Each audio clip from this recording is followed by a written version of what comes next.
Aí você pode ir abrindo sua Bíblia lá em 1 Timóteo, capítulo 6. Eu vou partir aqui exatamente do ponto onde a gente parou. Vamos ver se a gente termina esse trechinho da palavra de Deus aqui até o versículo 5 hoje, tá? Então a gente está falando um pouquinho sobre falsos mestres. Esse texto ele fala sobre isso, então eu vou ler o texto aqui só para você relembrar aqui qual é o assunto que a gente estava tratando.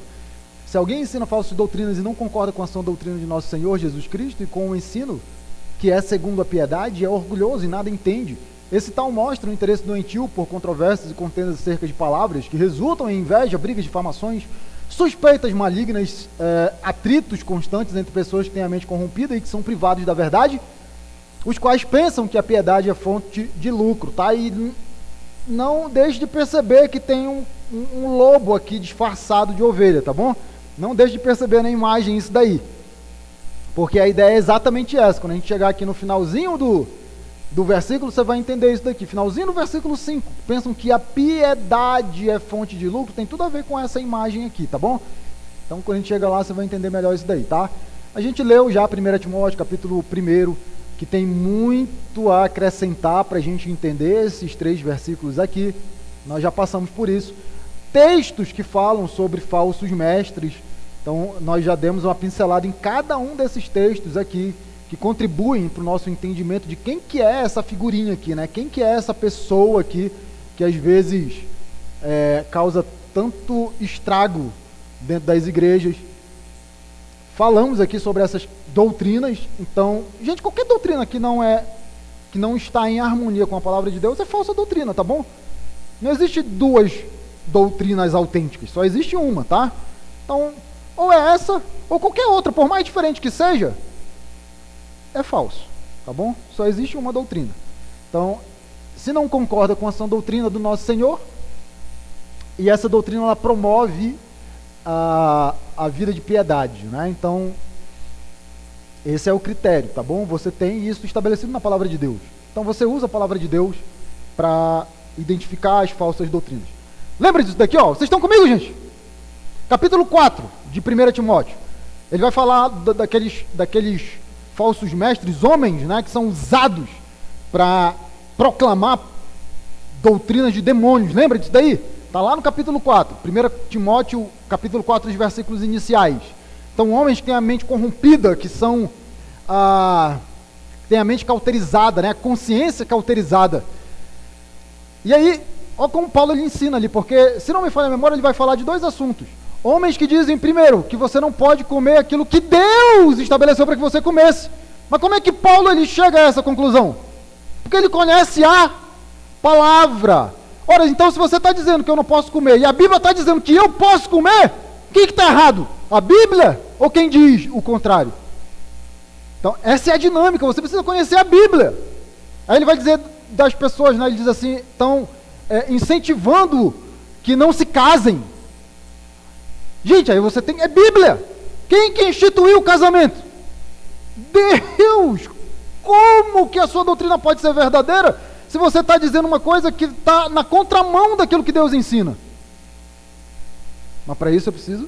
Mas você entendeu a dinâmica? Se não está em harmonia com a palavra de Deus, é fake. É igual o bolo para foto, né? É fake. É fake. Tudo bem? A gente já viu tudo isso, tá? Doutrina do nosso Senhor, doutrinas que apontam para Cristo, doutrinas que são oriundas da pessoa de Cristo. A gente tem os evangelhos aí com muitas palavras do nosso Senhor, e depois as doutrinas que Jesus ele nos ensina por meio dos seus servos, os apóstolos, tá bom? Então, para mim, você engloba tudo isso daí. E aqui, né? Então, 2 características da sã doutrina, né? Elas vêm de Cristo e elas correspondem ou promovem a piedade, tá? E aí a gente parou bem aqui. Nossa, ainda falta bastante, hein? A gente parou no orgulho aqui, tá, gente? Então vamos ver aí, ó. Porque, lembra, recuperando aqui o fio da meada, se alguém, esse alguém é o falso mestre, tá? Por que a gente sabe disso? Pelo que ele ensina. Ele ensina falsas doutrinas, ou seja, doutrinas que não concordam com a sã doutrina do nosso Senhor Jesus Cristo, doutrinas que não promovem a piedade, tá? A gente vai ver isso nos versículos seguintes depois, talvez não hoje.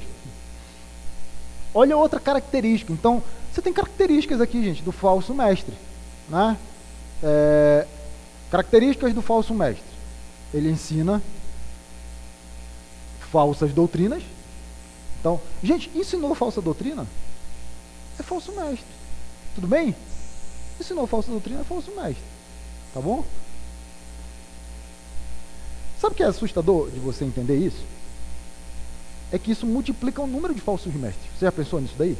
Porque tem muita gente que acha que é mestre, segundo a palavra de Deus, mas que ensina coisas que não estão em acordo, em harmonia com a palavra de Deus. Ora, se não está em acordo com a palavra de Deus, então a pessoa é falso? Falso mestre? Falso mestre. Não é porque está dentro de uma igreja que é mestre. Tudo bem? Lembra? Isso aqui é no contexto de igreja. Lembra das duas figurinhas do capítulo 1 de Timóteo, Alexandre e Himeneu? Os caras estavam lá aprontando dentro da igreja. Isso é dentro da igreja, tá? Não à toa a figurinha lá do primeiro slide. Lobos, né? Disfarçados de ovelhas. Então, característica do falso mestre: falsas doutrinas, doutrinas que não concordam com a doutrina de Cristo, doutrinas que não promovem a piedade.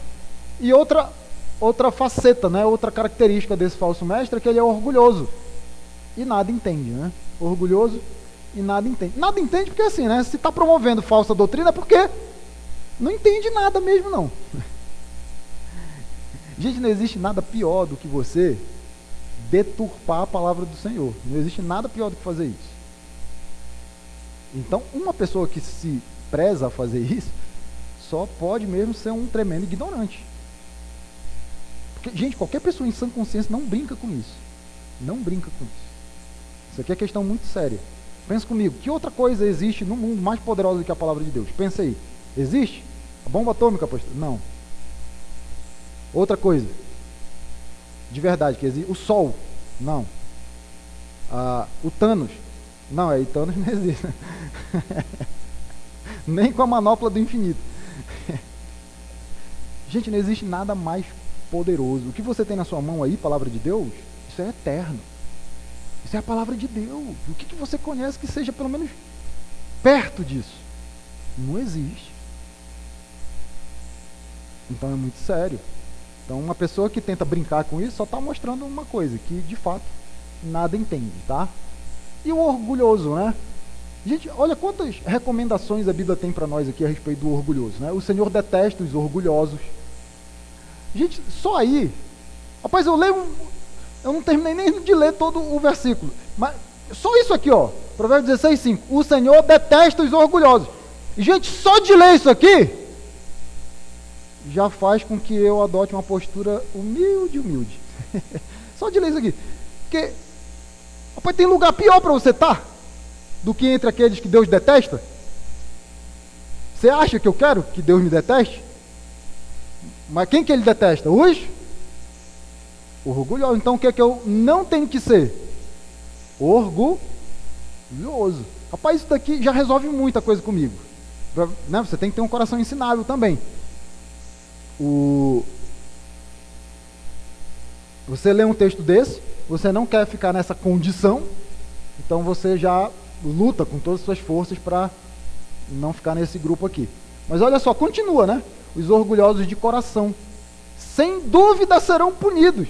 Então já não basta Deus me detestar, como eu ainda vou ser punido por ser orgulhoso. Agora que eu não quero mesmo estar nessa condição. Mas os falsos mestres são orgulhosos. Gente, nada entende. Nada entende. Porque se lesse a Bíblia, ia ver que Deus detesta os orgulhosos e que os orgulhosos serão punidos. Então, se tem uma coisa que eu não quero ser, é falso mestre. Para ser detestado por Deus e para ser punido por Ele. Vai fazendo as conexões aí. Aí você começa a entender porque que Paulo diz, nada entende. Nada entende. Por quê? A Bíblia está dizendo que o orgulhoso ele é alguém que Deus detesta, que vai ser punido.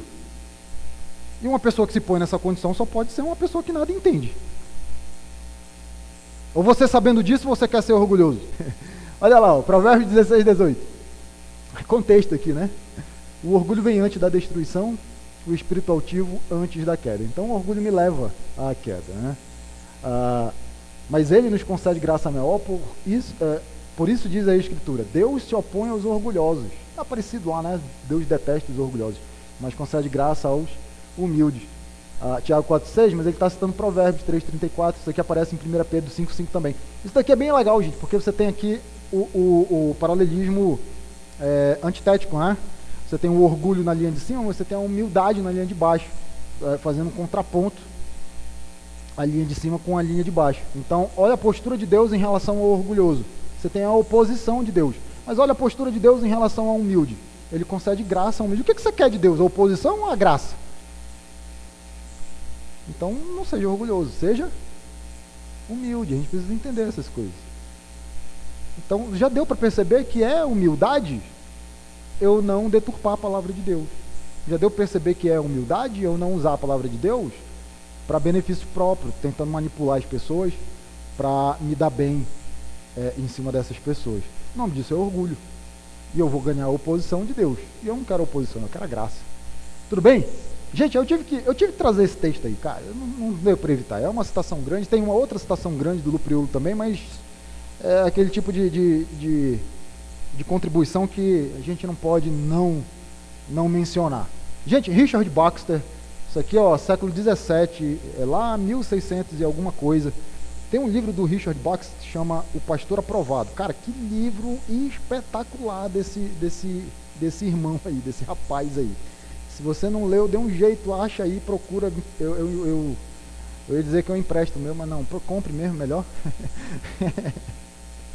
Não, se você quer muito, você depois me avisa aí, que a gente resolve. Esse Richard Baxter, gente, século 17. O que ele vai escrever aqui, ó, lá em 1600 e pouco. O orgulho é um pecado profundamente enraizado que se autopreserva. Logo, portanto, é mais difícil de matar e tirar pela raiz do que os outros pecados. Ele impede a sua própria descoberta. Rapaz, esse pecado é aquele pecado, né, pior, que é um pecado que dissimula, ele disfarça. Você vai ter dificuldade de você identificar que você tem o pecado do orgulho na sua vida. Olha só que doido isso. Não permite que o pecador enxergue o seu próprio pecado, né? Não enxergue o seu pecado quando é reprovado. Nem permite que ele o confesse se o enxergar. Nem de odiar a si mesmo e renunciá-lo, odiar o pecado, né? Até quando o pecador reconhece todas as evidências de orgulho nos outros, ele não os vê em si mesmo. Parece com Jesus falando, né? Você consegue enxergar o cisco no olho do seu irmão, você não consegue enxergar a trave que está no seu. Gente, você tem que entender essas disparidades que Jesus ele cria para a gente, tá? Enxergar cisco no olho do outro é um negócio difícil. Às vezes você tem que ficar assim, né? Olha aqui. Olha aqui. E a pessoa está em cima do seu olho e não está enxergando o cisco. E ela diz assim, não tem nada aí. Aí você faz assim, né? Não, mas eu estou sentindo, está arranhando, tá relando. Tá. Aí a pessoa vai lá e olha de novo. Não tem nada aí não. Aí você faz assim. Tem um cisco aí. Essa é a dinâmica do exemplo que Jesus está dando. Você é tão apto, né, para logo apontar o dedo, você enxerga as mínimas falhas dos outros. Mas as suas grandes falhas você está cego para elas, né? Essa é a ideia. É isso que ele está dizendo. O orgulho ele faz isso. Olha o que ele disse aqui, ó. Até quando o pecador reconhece todas as evidências de orgulho nos outros, ele não os vê em si mesmo. Então assim, aí eu vejo evidências de orgulho na vida do Henrique, e é a mesma coisa que acontece na minha, tipo igual. O Henrique adotou uma postura que eu estou adotando igual. E eu chego para ele e... Não, Henrique, pô, isso é orgulho, hein? Aí o Henrique vai dizer, poxa, mas, pastor, o senhor está fazendo igual? E não, que é isso, para. Tá vendo como é orgulho? Já está logo jogando a culpa para cima de mim. Aí você não consegue enxergar. O orgulho, ele faz isso. É do orgulho, é da natureza do orgulho, gente. É da natureza do orgulho. Vamos ler mais aqui que você vai entender isso daqui. Quando ele sente que está desprezando a repreensão e sabe que isso é um sinal de orgulho nas outras pessoas, mesmo assim o pecador não reconhece em si mesmo. Gente, então sinal de orgulho, olha só que bacana, uma dica que ele dá aqui pra gente, é desprezar a repreensão. Na hora que você é repreendido, se você ignora, se você vira as costas, se você ouve, mas você não atende, se você ouve, mas você não reflete na repreensão que... É provérbios, né, gente? É provérbios. É perda de tempo repreender o tolo, não é isso que o provérbio diz? Aí você percebe nos outros isso daí. Poxa, o cara não aceita a repreensão. Mas quando acontece com você, você não enxerga. O orgulho, ele cega, gente. É um negócio interessante isso. Isso é tão verdade que é assim, ó. Se você conhece uma pessoa orgulhosa, você já passou por essa experiência. Pergunta para o orgulhoso se ele acha que ele é orgulhoso, para ver o que ele vai dizer. Pode fazer. Pode pegar aquele orgulhoso maior que você conhece. Aquele cara assim, extremamente orgulhoso, arrogante, que ele não erra nunca está errado, não aceita. Não... Pergunta para ele se ele acha que ele é orgulhoso. Você vê o que ele vai dizer. Nossa, eu sou a pessoa mais humilde da face da terra. O cara não só não sabe que ele é orgulhoso, como ele acha que ele é humilde. Esse é o orgulho. Se você tentar curá-lo dessa ou de qualquer outra falha, você sentirá como se estivesse lidando com um marimbondo. Se não um marimbondo, uma víbora. Mesmo quando o pecador cospe o veneno do orgulho contra aquele que o repreende, ele não percebe que é orgulhoso. Esse veneno faz parte da sua natureza e, portanto, ele não sente que é prejudicial ou venenoso. Gente, isso daqui você tem que entender. Isso aqui é igual víbora. A víbora, ela não sabe que o seu veneno é tão letal. Você sabia disso? Porque é da natureza, ela tá nela, faz parte dela. Você entende isso? É da natureza da víbora. O veneno está contido ali nela. Ela não sente os efeitos da letalidade do seu veneno. Deu para entender isso daí? Por isso que ele diz que isso é da natureza do orgulho. O orgulhoso, ele vai destilar o seu veneno contra você, e ainda assim, quando ele fizer isso, ele sequer vai reconhecer que ele é orgulhoso. Vocês já devem estar pensando em pessoas, né? Eu sei como é que funciona. Vocês estão pensando em nomes aí, né? Ah, fulano, fulano. Já sei como é que é essa dinâmica. Tem gente pensando nisso daqui, ó. Revela, Senhor. Ó. Nossa, fulano devia estar aqui ouvindo essa pregação. Já tem gente pensando assim, quando é que ela vai para o site? Olha o lupriolo que ele vai dizer. O pecado do orgulho traz ainda por cima o julgamento mais rápido e severo de Deus. Ele cega você para os outros pecados em sua vida e o impede de arrepender-se deles. Então, outra faceta do orgulho, né? Você não só tem dificuldade de se ver orgulhoso, como você vai ter dificuldade de reconhecer outros pecados. Gente, porque é do orgulhoso. O orgulhoso admite seu erro? Sim ou não? Então ele não vai admitir nem que é orgulhoso e nem outras coisas erradas que ele faz. O orgulhoso nunca erra. Vocês estão comigo, gente? O orgulho é a síndrome de imunodeficiência adquirida, né, que a gente conhece como AIDS. Só que da alma. Ele vai então criar uma espécie de metáfora aqui, tá? Quando uma pessoa morre pelo fato de ter contraído AIDS, ela não morre de AIDS, na verdade. Ela morre, no entanto, de uma doença oportunista relacionada à AIDS. Pneumonia, tuberculose, meningite e outras. Similar à catarata, o vírus da AIDS cega os olhos do sistema imunológico de ver e, por consequência, não destrói aqueles vírus e bactérias mortais que o matarão no final de tudo. Então, assim que funciona a AIDS, tá? Eu fui acometido com AIDS, meu sistema imunológico ele vai ficar um pouco cego, ele vai ter a sua visão um pouco turva. E nisso, o que acontece? Outros vírus e outras bactérias que não o HIV, eles vão acabar se aproveitando dessa situação. Por quê? Porque o sistema imunológico, não percebendo que são vírus, que são bactérias que ele precisa combater, ele não vai combater. E aí o que acontece? Você adoece, né? Você adoece dessas coisas. E o seu corpo não reage. Isso que é interessante você entender sobre a AIDS, né? O seu corpo ele não reage, porque ele não entende isso como um mal. Ele não consegue perceber isso. A AIDS ela dá um bug no antivírus. Deu para entender isso daí? Tudo bem? É importante você entender isso, porque agora ele vai fazer o paralelo. Ó. Com a AIDS, o orgulho cega, não só de ver o próprio orgulho, mas de todos os outros pecados que estão guardados nos recessos do seu coração e da sua vida. Leva você a odiar a correção e a repreensão, esconde o seu pecado de você justifica o seu pecado, dá desculpas por seu pecado e o impede de arrepender-se de seu pecado. Isso daqui é bem, né, comum mesmo de quem tem problema nessa área, né? Porque o orgulhoso, ele nunca está errado, tudo bem? Ele nunca admite que errou, né? Então, o que eu tenho que dizer quando alguém me confronta a respeito de um erro que eu cometi? Eu tenho que justificar, não é isso? Então, vou dar um exemplo aqui do que aconteceu na Bíblia que você conhece. Samuel chega lá para Saul e ele fala assim: ué, Saul, que balido é esse de animais que eu estou ouvindo aqui? Deus não mandou você matar tudo. Olha Saul. Não, primeiro, né? Primeiro,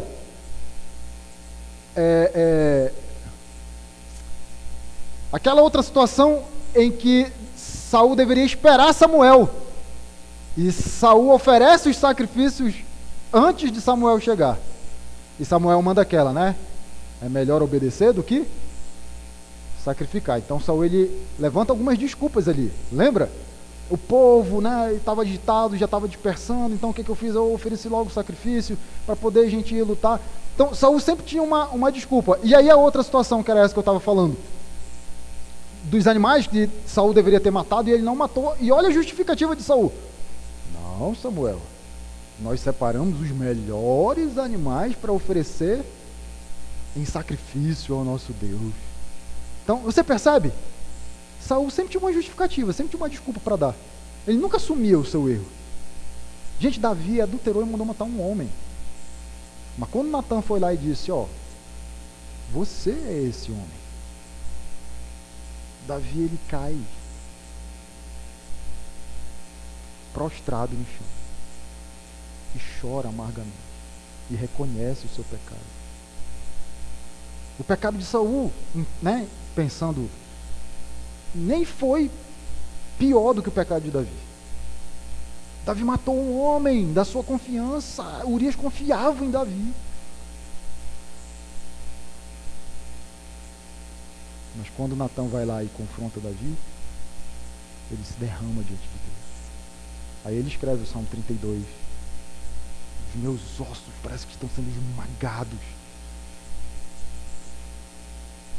Eu não aguento mais de tanto gemer, enquanto não confessei os meus pecados. Essa é a postura de Davi. Salmo 51, né? Diferente da postura de Saul. Então, esse é o orgulhoso.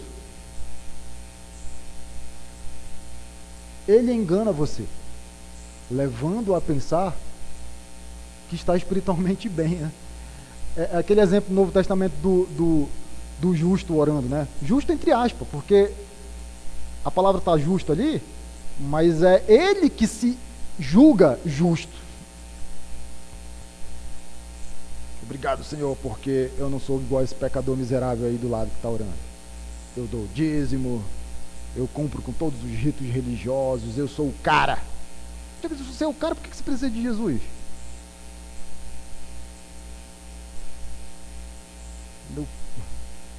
É o orgulhoso falando, né? Porque a humildade é exatamente eu reconhecer que sem Jesus eu não sou nada. Eu não sou nada. Então o cara acha que está bem espiritualmente, quando de fato você tem um câncer terminal e precisa desesperadamente do bálsamo do grande médico. Então isso aqui é do Lupriolo, tá? Tirei lá do Lupriolo. E aí uma última citação do John Stott, a gente vai terminar com ela. Eu só quero voltar aqui, porque são as características desse alguém aqui, tá? Alguém que, característica número 1, ensina falsas doutrinas. 2, que é um tanto quanto sinônimo da primeira, doutrinas que não concordam com a sã doutrina do nosso Senhor Jesus. 3, doutrinas que não promovem a piedade, que não se harmonizam com a vida de piedade. 4, é orgulhoso e nada entende. Daí por quê, gente? Aí isso aqui que eu queria que você entendesse, para a gente terminar. Daí por que é tão nocivo um falso mestre dentro de uma igreja? Porque se você for confrontar esse cara e falar para ele: meu irmão, você está louco, você está ganhando a oposição de Deus, Deus detesta os orgulhosos, ele pune com rigor os orgulhosos, olha o que você está fazendo, você está ensinando coisas que são falsas, que não se harmonizam com a sã doutrina do nosso Senhor Jesus Cristo. Sabe o que vai acontecer quando você pegar um falso mestre e falar isso para ele? Sabe o que vai acontecer?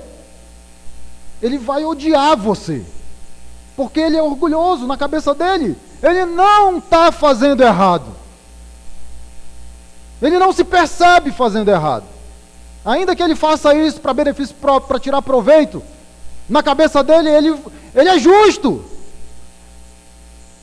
Ele tem vaga cativa no céu, na primeira fila.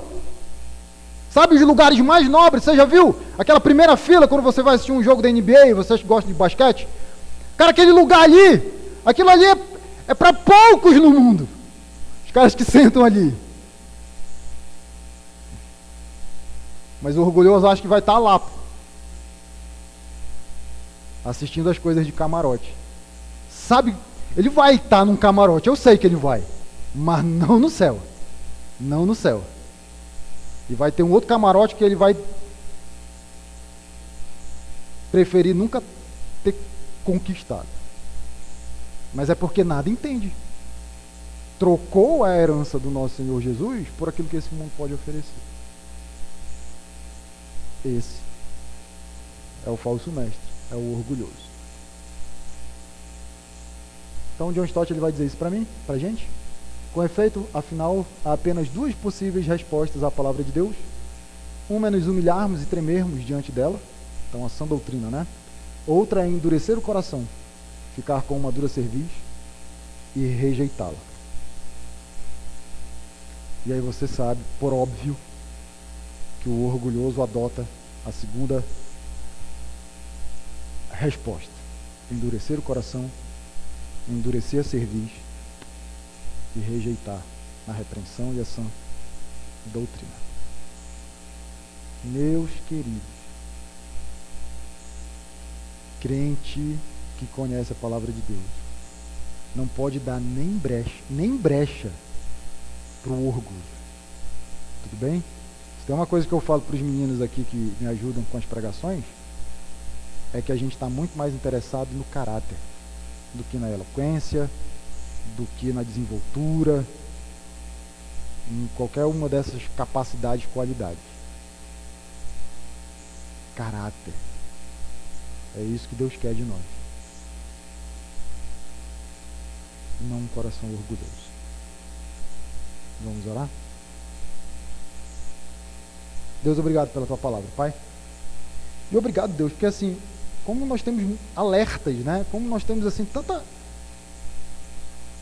tantos detalhes para que nós identifiquemos os falsos mestres, para que nós identifiquemos os falsos profetas, Pai. E daí porque que, em alguma medida, não há desculpa para nós, se nós nos deixamos enganar. Porque está tudo explicado na tua palavra, Senhor. Como cristãos, né, deveríamos conhecer essa palavra, nos debruçar sobre essa palavra, Senhor. E na medida em que conhecemos a tua verdade, na medida em que conhecemos a sã doutrina, fica muito mais fácil de identificar as falsas doutrinas. E aí fica muito mais fácil de identificar esses falsos mestres que proclamam essas doutrinas mentirosas, Pai. Então é nesse sentido que eu te rogo, te imploro pela nossa igreja, Pai, que a gente continue crescendo, sim, que haja uma sede, Pai, sincera e genuína no nosso coração de saber mais da tua palavra, Senhor. É a palavra eterna que o Senhor deixou para nós. Não deveria existir mais nada, não deveria existir outra coisa no mundo